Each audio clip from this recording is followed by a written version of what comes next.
What is going on, everybody, and welcome to another brand new installment of For the Love of Wrestling. I, of course, am your host, the Renegade of Wrestling, JJ Williams. How is everybody doing this evening? Hopefully, everybody enjoyed tonight's episode of Dynamite. I don't know, y'all. I don't know.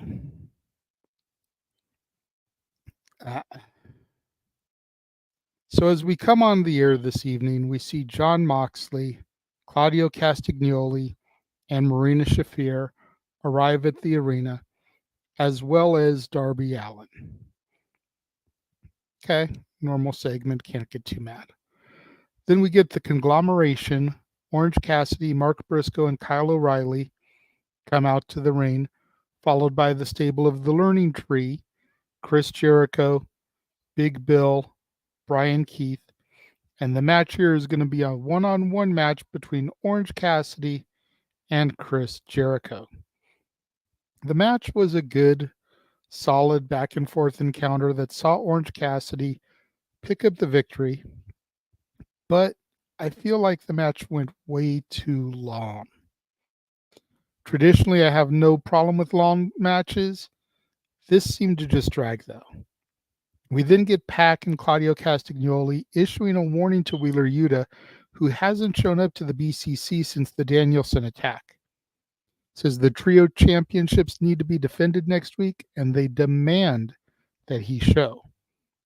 Then go to Wheeler Yuta, who stopped and says that he's conflicted right now. Yuta says that you don't change who you are just because the people around you are changing.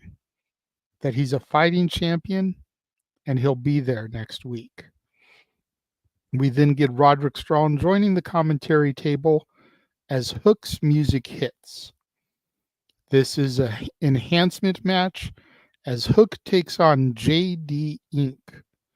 Clothesline, 3 suplexes, forearms to the face, red rum, done. Squash match next. I feel like if the Jericho match wasn't so long, this one could add more time. Then we get Private Party issuing a challenge to the BCC for a title match next week at Grand Slam. Now, we already had the BCC cut a promo saying that they had to defend their titles.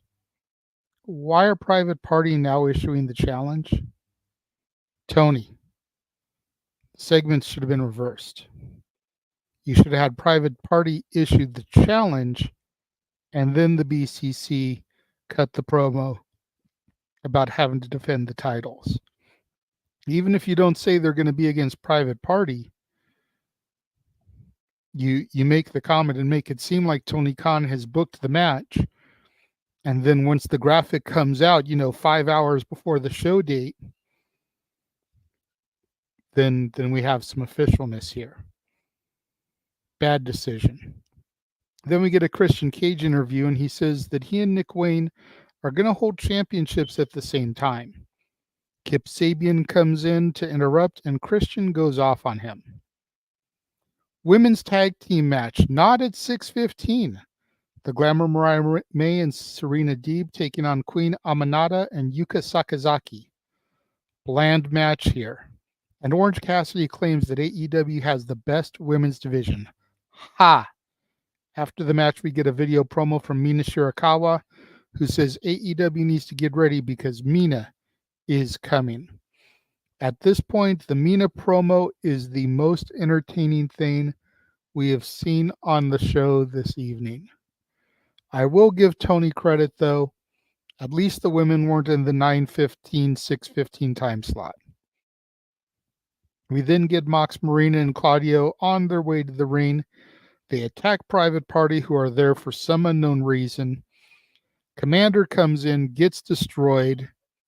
Mox then takes a hammer to Zay, which causes Darby to come out in order to generate interest in the match at Grand Slam next week.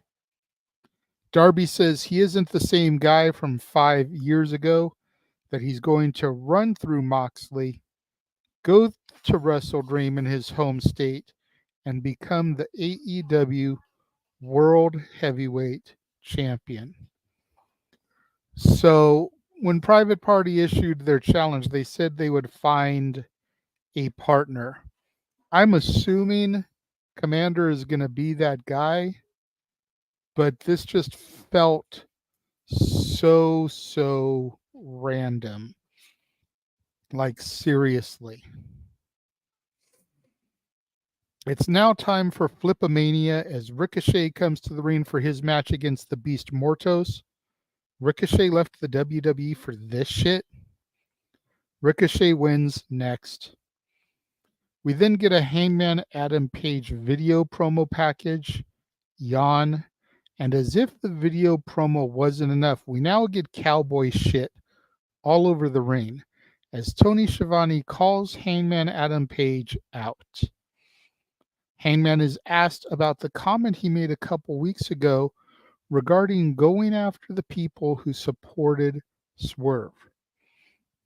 Page is about to go after Schiavone for being one of those people, but Jeff Jarrett makes the save. Jarrett says somehow, someway, even if it's the last thing he ever does, he's going to kick the Hangman's ass. And I pray to God he does. We then go backstage for a segment with Ricochet and Will Ospreay. Ricochet says that on October 2nd at the 5th anniversary episode of Dynamite, it'll be him versus Ospreay for the International Championship. I'm going to save my thoughts on this until the Saturday Shenanigans this Saturday, 11 Eastern, 8 Pacific. That'll be a topic. Main event, Will Ospreay, Kyle Fletcher, and Konosuke Takeshita versus Kazuchika Okada and the Young Bucks. And I shit you not, guys, I have nothing written down for this match because honestly, I didn't give a fuck. It's the Young Bucks, so it's time to turn the channel. They're only the main event because they're the EVPs. I only cared about Ospreay, Fletcher, and Okada. I don't even care about Takeshita anymore because he's been so horribly booked that AEW hasn't given me a reason to care about him. And the Bucks is just personal. That's never going away. Good to see Safet and Walter in the chat room. Yeah, I wish I had two Safet. This show was god fucking awful. I've now reviewed 2 Dynamites since coming back on the air with For the Love of Wrestling. And I just got to echo the sentiment that we always say on the Saturday Shenanigans and previously Open Mic Night. AEW delivers for their pay-per-views. Their TV shows are fucking garbage. There's a reason that the ratings are piss poor. I am looking forward to Grand Slam next week because of the possibility of Nigel McGuinness versus Bryan Danielson. I will check out the 5th anniversary episode of Dynamite, October 2nd, and I'll probably that's it. Those two episodes. If AEW cannot rehook me by the 5th anniversary show, October 2nd, I'm cutting Dynamite from For the Love of Wrestling. I just refuse to waste my time. I had cut it off before my hiatus because the show was just such garbage. I don't want to sit here every week and be a negative Nancy and just shit talk it. If the TV product isn't going to get better, then I would just rather devote that time to something else. Whether it's watching movies for Renegades reviews or watching NWA or OVW or Ring of Honor or whatever else. If AEW can't get me hooked again by the 5th anniversary Dynamite, I'm done with Dynamite. When it comes to rating this episode of Dynamite, I give it a D+, and that's being generous. Highlight of the night for me was the Mina Shirakawa video and Jeff Jarrett coming out to beat some Hangman Adam Page ass. What did you guys think of this week's Dynamite? Am I being too harsh? Let me know in the comment box. And until tomorrow when I review TNA Impact, I am the Renegade of Wrestling, JJ Williams, saying thank you guys for tuning in. I will catch you guys tomorrow.